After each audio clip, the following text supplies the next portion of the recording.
just getting a job at Lehman is an amazing thing because if you think back to that time, pre the financial crash, that was a very highly regarded institution.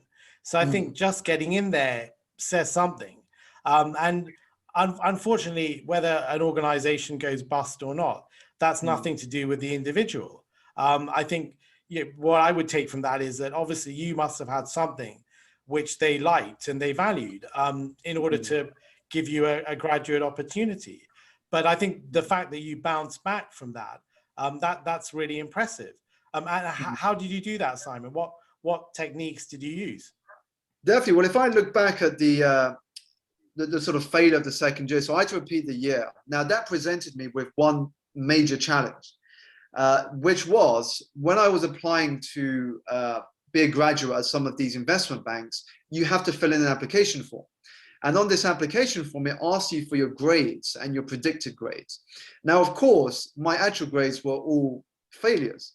And so I knew that if I put that in, I couldn't get past the first filter of the system. I just wouldn't get past that because the computer would block me out. I wouldn't get to the next round. And so in a way, this experience taught me an important lesson in that challenges are important for our personal growth, because it is in our most challenging moments that we are equipped with the skill, the wisdom, and the insight to create the best moments of our life.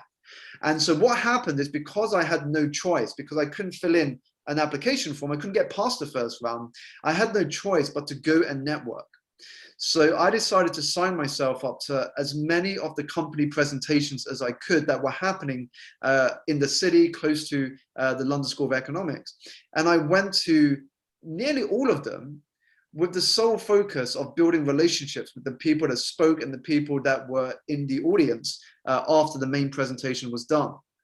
And before I knew it, I had some of these contacts saying to me, Simon, send me your CV and I'll get you straight into HR to have an interview. So I had to get creative in order to bypass the formal process. And so before I knew it, I had invitations from about 6 banks to have the first round interview without filling in a single application form. And so that taught me many lessons in that when your back is against a wall, suddenly you find creative ways in order to move forward. So when the financial crash happened and I was out of a job after Lehman went into administration, I then accessed that creativity again to explore, well, what could I do? What was in my control? Because now looking back, what I realized is that when we focus on what isn't in our control, the crash, Brexit, the pandemic, and so on, we become paralyzed by overthinking. We dwell on unproductive thoughts. But when we focus on what we can control, we become empowered to take action. We get energized. We get creative. And so that's what I began to tap into. And I said, maybe this is a moment. Maybe this is a moment to really reflect on what is it I want to do in my life. What does success mean to me? What does fulfillment look like? What sort of impact do I want to have in the world? For the first time, I can answer those questions for myself, because when this occurred, Harsha, by this time, my mum unfortunately passed away. My dad was living in another country because of work. And so I had this rare opportunity without this pressure to think what I wanted to pursue.